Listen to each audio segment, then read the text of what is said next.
Yang mulia Majelis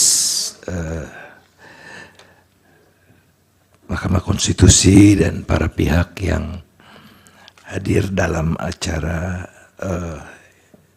ini, saya sempat mendengar presentasi yang sebelumnya. Saya bangga punya murid seperti Fit.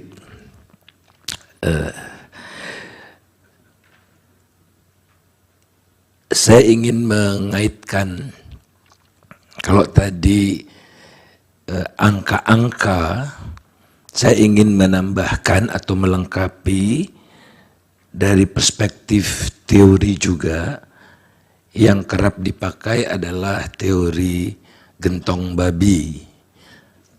Ada yang alergi dengan gentong babi, udah pakai bahasa Inggris saja yang mulia, pork barrel. Walaupun ini dari Amerika Serikat, konteksnya berbeda. Kalau di sana pada umumnya dilakukan oleh anggota DPR, baik Senat maupun House Representative,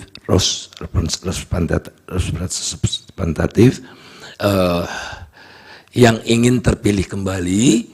Mereka memasukkan proyek-proyek yang menggelontorkan uang banyak di daerah konstituennya, di distrik mereka itu, agar terpilih kembali.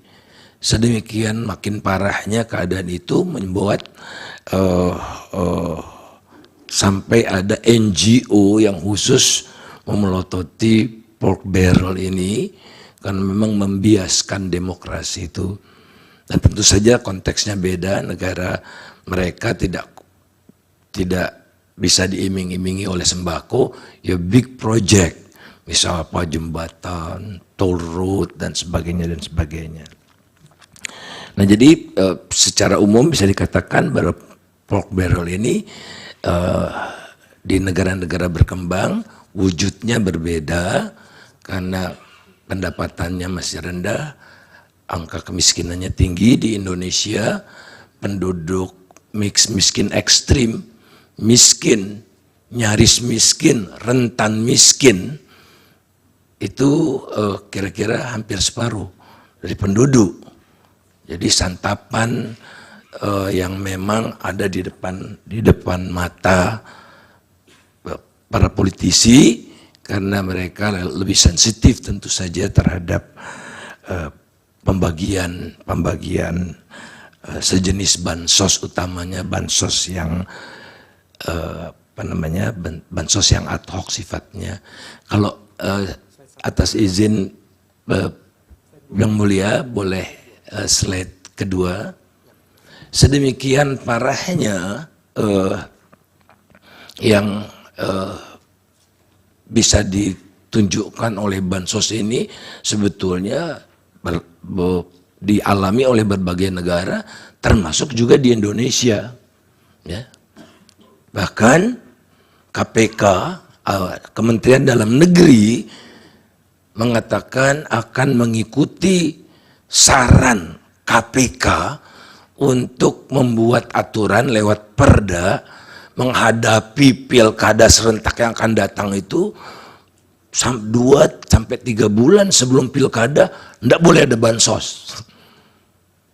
Sadar di sini. Tapi pertanyaannya, kok pilkada dibatasi, pemilu tidak, gitu. Ya. Nah, jadi kan ini membuktikan betapa efektifnya bansos itu secara kuantitatif maupun secara kualitatif. Gitu. Lanjut. Nah, kemudian kalau pork barrel itu sebetulnya metafor dari menggelontorkan uang.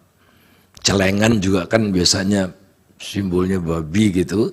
Nah, lebih parah di Indonesia, tidak hanya gelontoran uang, tapi juga mobilisasi pejabat sampai ke level bawah.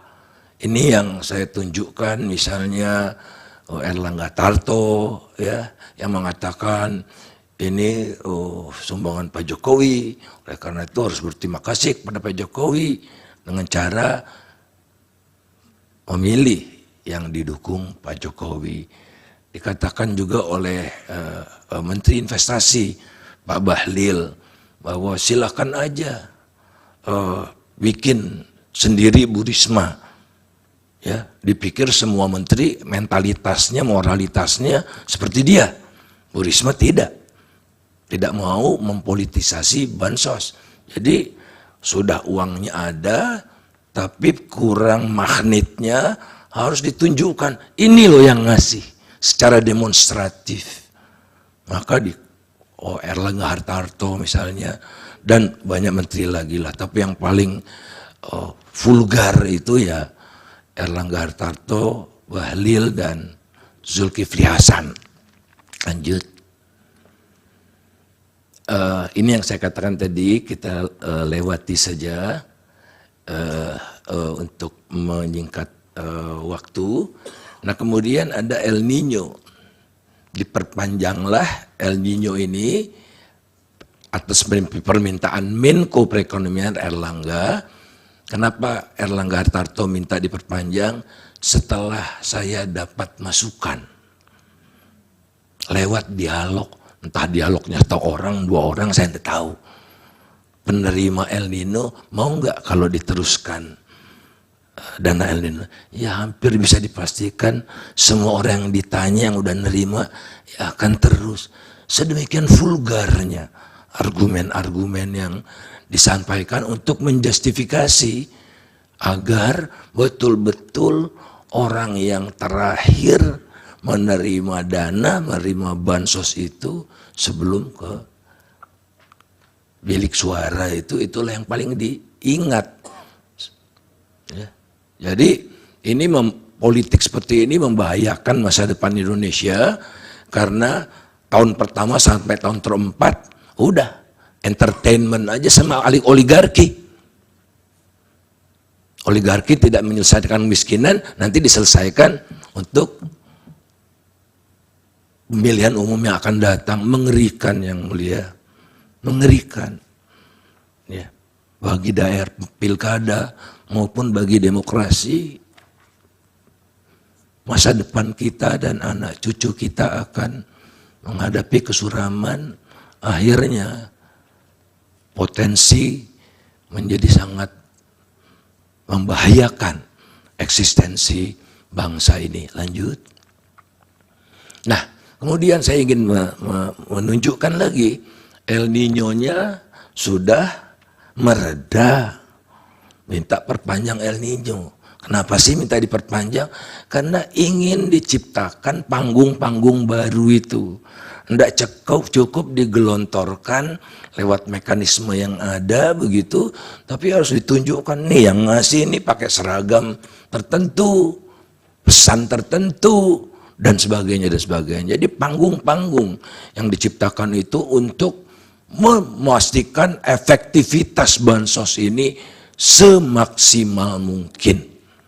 Nah, kita lihat El Nino sudah mereda.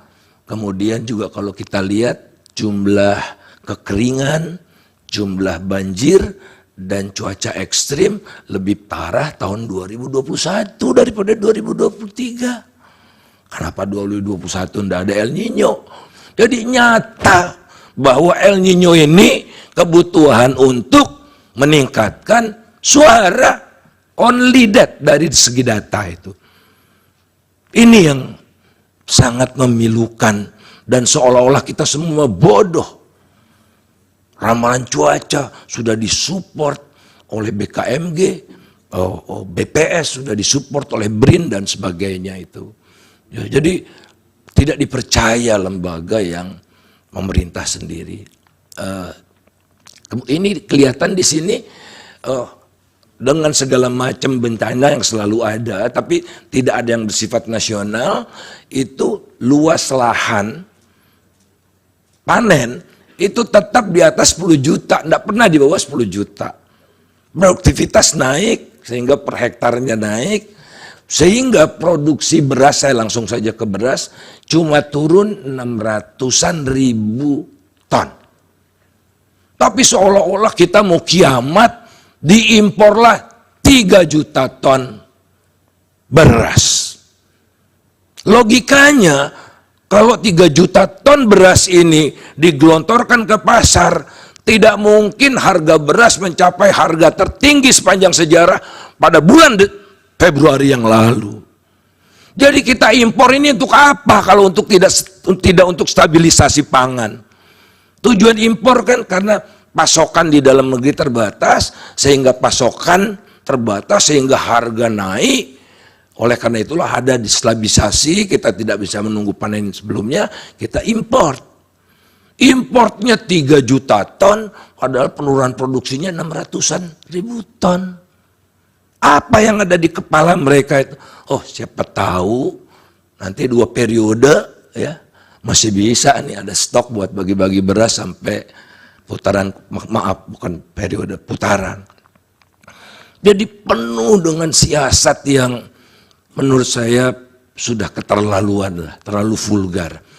Kemudian kelihatan pula bahwa masalah pangan di dunia kian mereda, harga pangan secara keseluruhan turun mulai Desember, dan mulai Januari harga beras di pasar internasional mulai turun.